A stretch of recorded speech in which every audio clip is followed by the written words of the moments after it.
Now, from the area's leader in live local news, this is WYLN News, the area's #1 source of live local news and information in Luzerne, Schuylkill, Carbon, and Columbia counties. WYLN News starts now. Good evening, and thank you for joining us on WYLN News. Here's a recap of our top stories from the week. The annual Chips Trot and Brew was held on Saturday, August 17th in Cunningham. The annual event is a 1.5-mile novelty race where participants travel through the streets of Cunningham into each of the 6 designated spots, purchase a draft beer or soda, and continue to the finish line.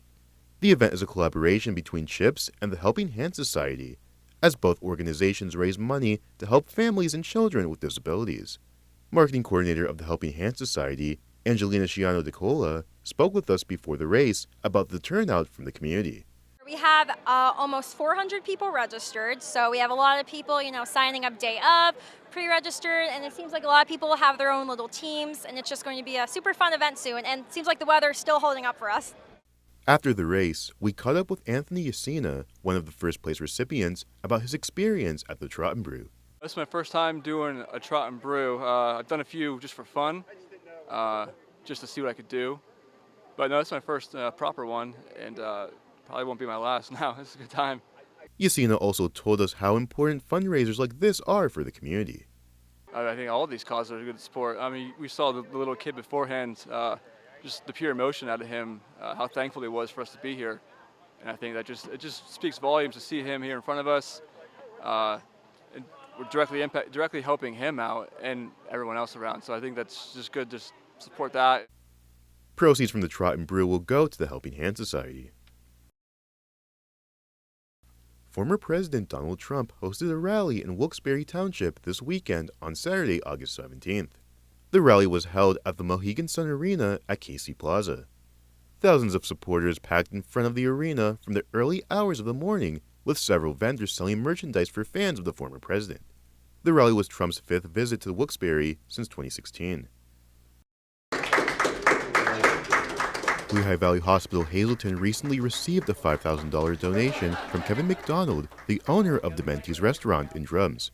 The check was presented by McDonald at Lehigh Valley Hospital Hazleton on Wednesday, August 21st, where he was joined by several members of the hospital staff. We spoke with McDonald about why he decided to make the generous donation. Well, they saved my life. I had a heart attack in early January, and they rushed me down to Cedar Crest and in the Allentown facility, and did a tremendous job. I came out of it okay. I feel I couldn't even tell you that I had a heart attack. So whatever they did it well. Very professional. The check was presented to the LVHN Thomas Kennedy Community Health Fund, a program originally designed to assist children within the network in financial need. LVHN Hazleton President Dr. Tammy Torres told us that the program now also focuses on assisting adults, which is what the funds will be used for. This is really the adult version of that. This is where he's put this money to give back to the community in case of emergencies and what people might need in the adult world. The Community Health Fund provides a way for families within the Hazleton area to get the help they need.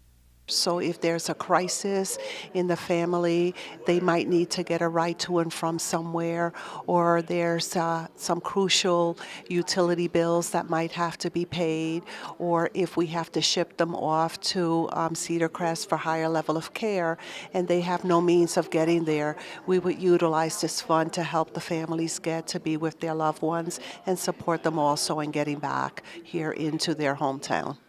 Lehigh Valley Hospital Hazleton is located at 700 East Broad Street in Hazleton. Coming up on WYLN News, Chris Fulmer leads us down the path through history with Benton, Part 4. Plus, we check in with State Representative Dane Watrow on Watrow's weekly update. And stay right here on WYLN. We'll be right back. The Lehigh Valley Health Network and Jefferson Health have come together, two leading health systems dedicated to improving the well-being of our communities and offering you a broader access to uncompromising high-quality care, stronger together for you.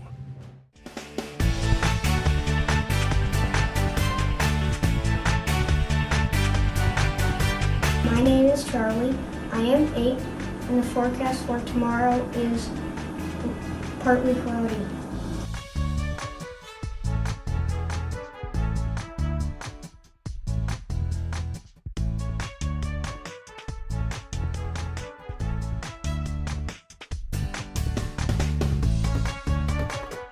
We want your child to be our WYLN Weather Kid. Your child can be our feature weather reporter of the day on WYLN News and WYLN social media posts, just by using your smartphone or any video recording device. It's easy. All ages are welcome, from toddlers to teens. To find out how, go to the weather section of WYLNTV.com or look for our post about it on the WYLN News Facebook page. Submit your Weather Kid video today. WYLN TV 35 is expanding and is on the hunt for a dynamic salesperson to join our vibrant team. If you've got the passion and the drive, we want to hear from you. Send your resume to the email displayed on your screen. Don't miss this great opportunity. Your guide to everything Pocono Mountains is PTN, the Pocono Television Network.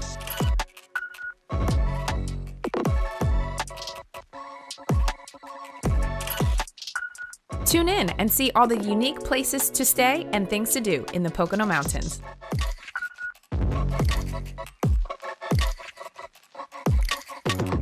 Watch PTN on WYLN. Hey, did you know WYLN posts news stories and other bonus content on social media all week long? The Weather Kids, Fresh from the Farm, Everyday Heroes, Let's Talk Sports, Feel Good Friday, daily news stories, and more. Visit WYLNTV.com, Facebook, and YouTube to check it out. WYLN, the local leader on social media. We're your local network. Come shoot at Whitetail Preserve, 118 Boulevard Road in Bloomsburg. Their skeet, trap, and sporting clay fields are professionally designed, and all stations are handicap accessible. Whitetail Preserve has resident shooting instructors certified by the NRA in shotgun, rifle, pistol, home safety, and personal protection in the home. Whitetail can also cater any size event, whether it be a private party, corporate event, or wedding. Call 570-384-2314 or 570-790-8969. Like and follow WYLN News on Facebook for the WYLN News Midday Update, posted daily between noon and 2 p.m., powered by Lehigh Valley Health Network. When it's serious, there's only one health network with seriously innovative health institutes. Lehigh Valley Health Network, your health deserves a partner. A Path Through History is sponsored by the Old Jail Museum, 128 West Broad Street in Jim Thorpe. Call 570-325-5259 or visit them online at theoldjailmuseum.com.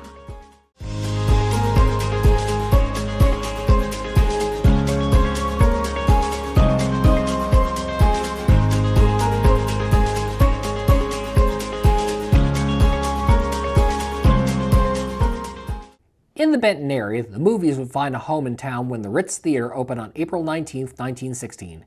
The theater was built by A.J. Housewort and had a capacity of roughly 300 seats. Peter Magazu, who owned a chain of theaters including the Andrea in Catawissa and the Angela in Coaldale, purchased the theater in 1937. The last picture aired at the Ritz on December 1, 1952, when it closed in protest of a local 10% amusement tax that Benton officials had refused to repeal. The Ritz Theater stood vacant for 7 years until it was torn down in 1959. Scouting would take off in the early part of the 20th century in the United States, with young boys increasingly taking summer sojourns into nature to improve themselves physically and mentally. In the Benton area, this movement would lead to the formation of Camp Levine in 1924 on Fishing Creek in the former Winona Park picnic area. It was chartered by the Columbia Montour Council of the Boy Scouts of America, which had formed the prior year. The eventual camp would be named in honor of Council President J.F. Levine, who owned a silk mill in Danville at the time. The first set of scouts themselves helped build part of the camp, with the boys receiving a cash reward for each stump they pulled out of the eventual parade grounds. Early recreation at Camp Levine was a bit wild by today's standards. The scouts would, in 1927, build a treehouse 70 feet in the air in a sycamore, accessible only by a rope ladder. and it stood for 2 years before it was torn down due to rapid deterioration. Swimming at first was in Fishing Creek itself, via a wooden slide that began atop the Bloomsburg and Sullivan's railroad tracks. Engineers thus frequently had to blow their whistles hard to get campers off the tracks. This arrangement would be replaced by what was the very first swimming pool in Columbia County in 1930. More than 1,000 boys scouted at Camp Levine during the height of the scouting movement in the middle 20th century. The camp still operates today, now open to girls as well as other local civic groups. Although the area north of Benton owned by R. Bruce Ricketts was heavily timbered over the years, the glens and waterfalls that had captivated patrons of his hotel still stood in their original natural state. Recognizing the potential of keeping them intact, Ricketts opened them to the public in 1913 with a $1 fee for parking.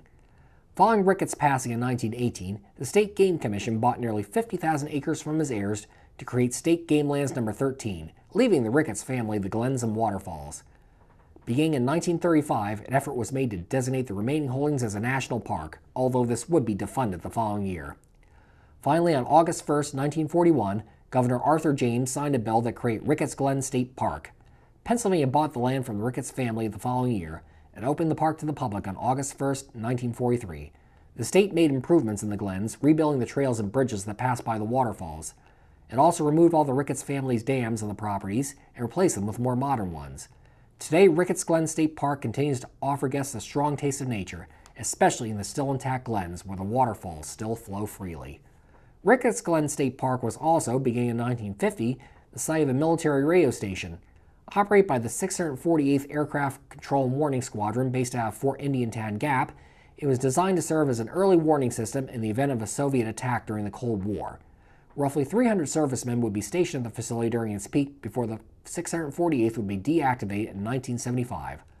The radar system is still in use today, however, as an advanced signal for the Wilkes-Barre-Scranton International Airport, while the Red Rock Job Corps Center still uses the barracks.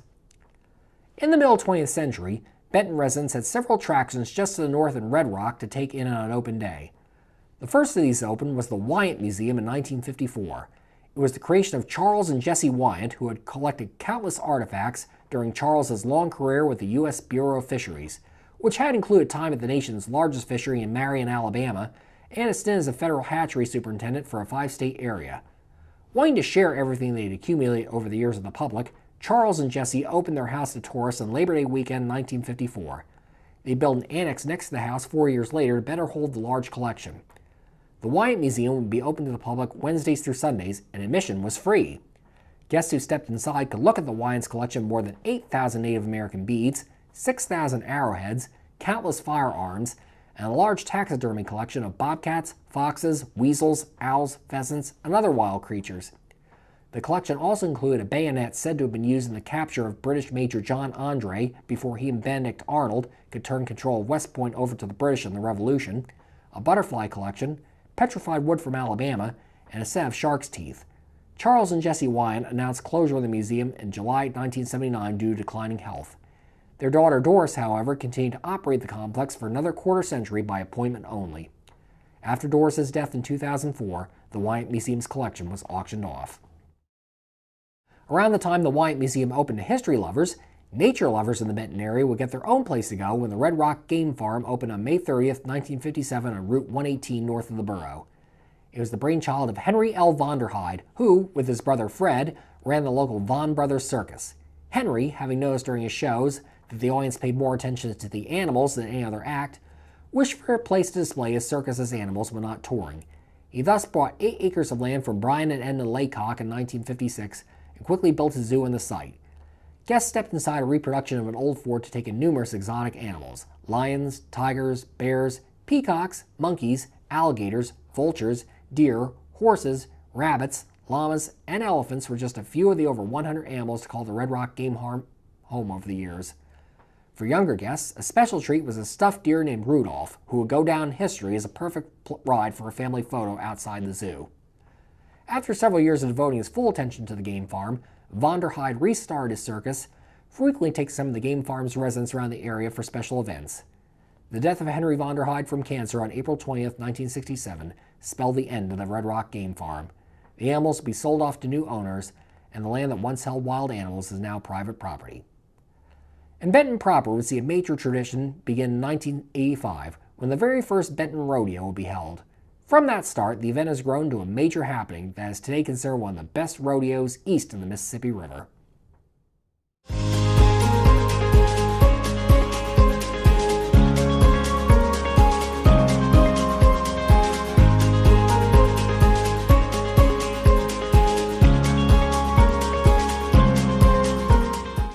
If you're looking for an affordable pre-owned car or truck, Cher's Auto Sales has a great lineup of clean, dependable, and quality vehicles. Stop in at 610 North Broad Street in West Hazleton, 570-454-7229. Cher's is proud to be celebrating 70 years in business. Attention WYLN viewers, WYLN TV can now be seen on the Hazleton Service Electric Cablevision HD tier, channel 507, and over the air at 35.1. WYLN, we're your local network.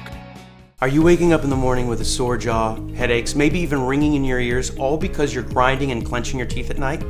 That's exactly what was going on with me. I end up going to a dentist and he wants to charge over $600 for a night guard.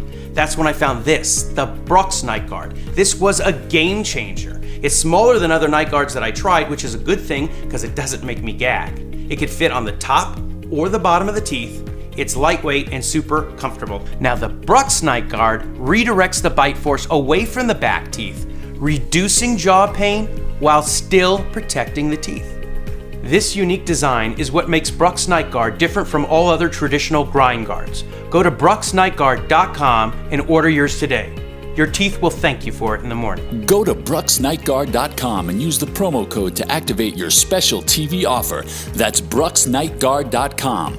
Order today and take advantage of this special TV offer. Your teeth will thank you for it in the morning. This week on Let's Talk Chiropractic, I'm going to be all by myself. I'm going to entitle this show Confessions of a Chiropractor. I want you to get behind the scenes, see what I see. So stay tuned. I will make it as good as I can of a show for you.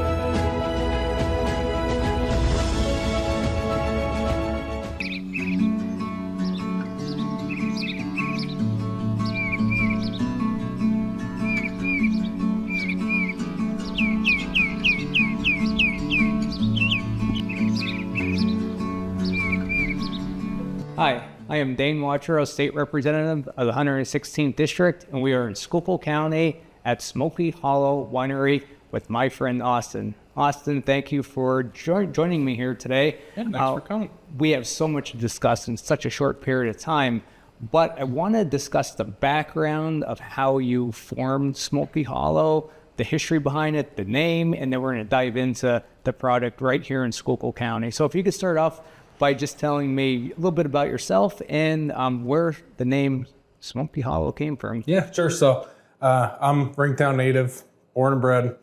I went to Lebanon Valley College, degrees in biochemistry and molecular biology and business, and had full intentions of coming home. So I do a water treatment business full time, and then the winery kind of was a hobby that turned into a business. Smokey Schaub from Ringtown is a friend of our family and member of a wine group with my parents, and he was making a lot of homemade wine and wanted somebody to kind of pass it on to. And I was voluntold by my parents that you're going to go learn how to make wine. And one thing led to another. And with my background in biochemistry, it was a real good fit and I enjoyed doing it. And we kind of just got an idea sitting around one day, you know what, we should open a winery. Yeah, and here we are. So being the owner, I'm sure there's many challenges you face. I was down here about 2 years ago with my wife. And when did you open? 3 years? 3 years. About 3 years ago. And how has business been here in Schuylkill County and Ringtown area? How It's really growing. I mean, we draw a lot of people from not just local Schuylkill County people, but we're pulling people out of the Philadelphia area, York, Lancaster, the northern tier out of Wilkes-Barre and Scranton areas. So it's really nice to see people coming and, you know, realizing what we have here in Schuylkill County, the beautiful views, the good businesses, and just sharing what we have with everybody else. Definitely a diamond in the rough, I'll tell you that. I just love the environment and being on it feels like a farm. Could you talk about the building, the structure, what this once was, and now what it is today? Yeah, so it was a dairy farm. It was the Gerhardt's Dairy from late 1700s, early 1800s, and that was passed on through their family, and it closed down operations a number of years ago and went for sale. And I grew up hunting in this area and being all around the property, and when it went for sale, I thought, this would be a great place for a winery. Right. So made the purchase of the farm, and 2 years later, till we got renovations done, we're in now. Our winery is the old milk house, so this is where they would do the pasteurization and bottling of milk. Mm-hmm. And now we went from doing milk to wine in it. Nice. So yeah, what a great transition. Right. Yeah. I have to say, prior to filming this, we had a discussion of you get some of your products from up by Erie here in Pennsylvania. Do you drive up there to get your products and bring it back, or do they deliver them? No, so I drive up to pick up juice or grapes or whatever we're gonna get up there during harvest season. Okay, and then maybe we could take a tour around and see some of how this wine is made right here in our hometown, County. Absolutely. All right, thank you. Yeah.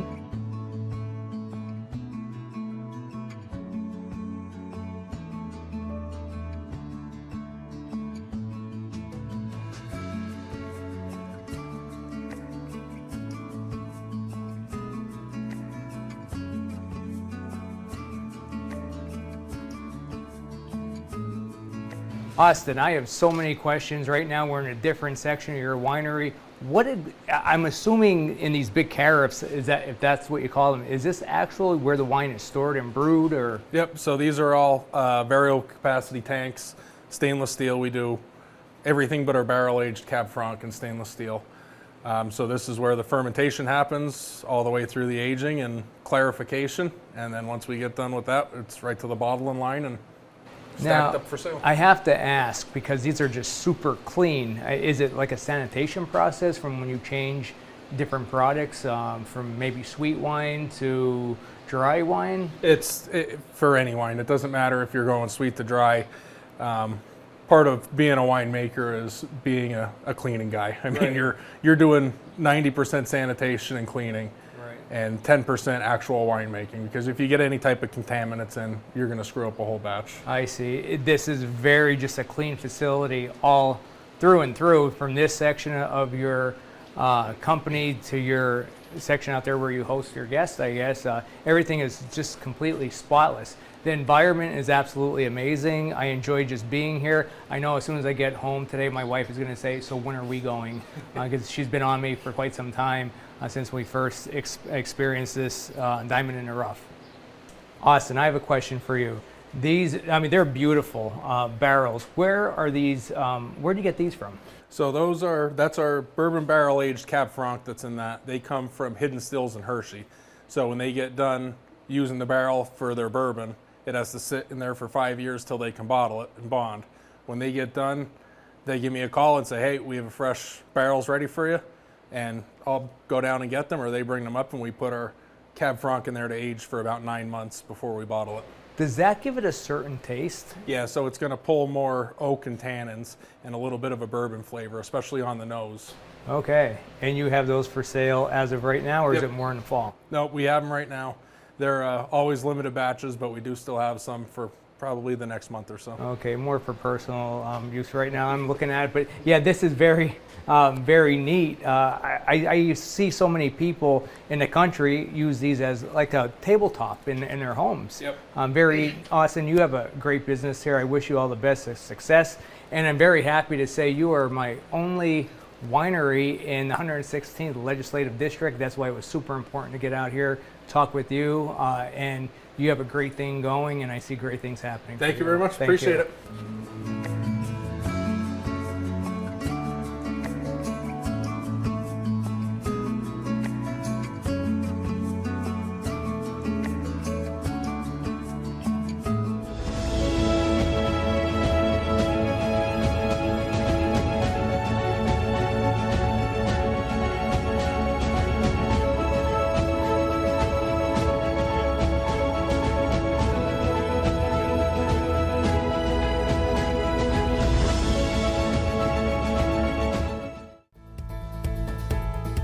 Welcome back to another episode of Feel Good Friday. I'm joined by Dr. John. Dr. John, how's it going? Great. You know, Ryan, when you're here for 44 years, you become like a detective.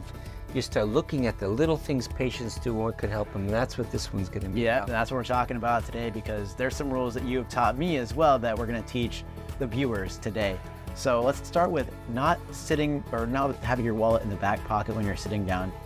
Many truck drivers especially, they will have this thick wallet and they might travel 6 to 10 hours a day in their trucks. And they'll come to me and say, I have pain on my right side, and it is always on the same side as their wallet. So when I correct them and I tell them to take out their wallets, local chiropractors call me and they'll say, what are you doing? We're gonna lose business. I want you to never sit with your wallet in your back pocket. Put it on your dash, you get these Docker pants, whatever they're called, put it on the side if you can, because the thickness of the wallet will always throw off your back. If it will. And we're also going to talk about don't twist and crack your own neck, because that is one of the worst things you could possibly do. Here's the question. If it's helping you, you should do it less and less, right? Anybody who cracks their neck will say, no, they do it more and more, it gets worse and worse. So you're damaging the facets and the joints of your neck, so get to a chiropractor. Proper alignment, like I have never had the desire or urge to crack my own neck, so that is a healthy neck. So never crack your neck, and the final one is never cross your legs. Women more than men, they'll say to me, I can't stop that habit. My right side always hurts me, and I notice I cross my legs 2 hours a day, so I tell them, put a sticky note on their bathroom mirror. Every morning as these beautiful women comb their hair, brush their teeth, it says, stop crossing legs. I never crossed my legs. I had a terrible back when I was younger. So all these little tidbits to break bad habits will help them have a better life. Yep, and that is the goal of Feel Good Friday, to have viewers have a better life. But I'd like to thank Dr. John for joining us in this episode of Feel Good Friday, and we'll see you next time. SJ Kowalski is your Mitsubishi Diamond contractor. They can install a Mitsubishi electric Mr. Slim ductless heating and cooling system. Mr. Slim systems are designed to make any living space in your home inviting. You can have a different temperature control for every room in your home. The money-saving technology can save you 25 to 50% on your heating bill. For Mitsubishi, Renai, and trained comfort specialists, call SJ Kowalski at 570-455-2600. WYLN programming is online all the time. Visit our website at WYLNTV.com to check out archive shows and a live stream of our broadcasts. And don't forget to visit all of our social media pages for breaking news, weather, and sports. You can also head directly to our YouTube page for all our programming at youtube.com/WYLNTV35. Subscribe and ring that bell so you get notified every time there's a new show available online. Your guide to everything Pocono Mountains is PTN, the Pocono Television Network.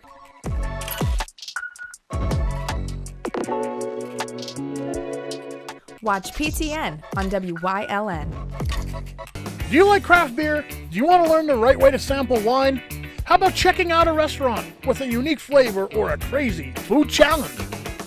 These are just some of the things we are featuring on Wine, Hops, and Road Stops. So, spend some time learning about great wine, great beer, and great food on WYLN TV 35.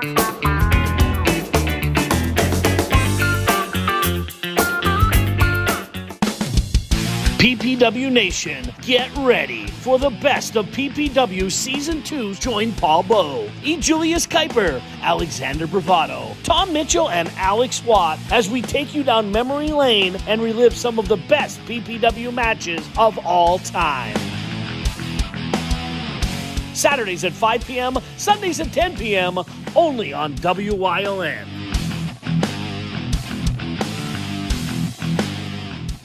When you see news happening in your neighborhood, call WYLN News at 570-459-1869 or email us at news@WYLNTV.com or send us a message on social media through Facebook. WYLN, we're your local network.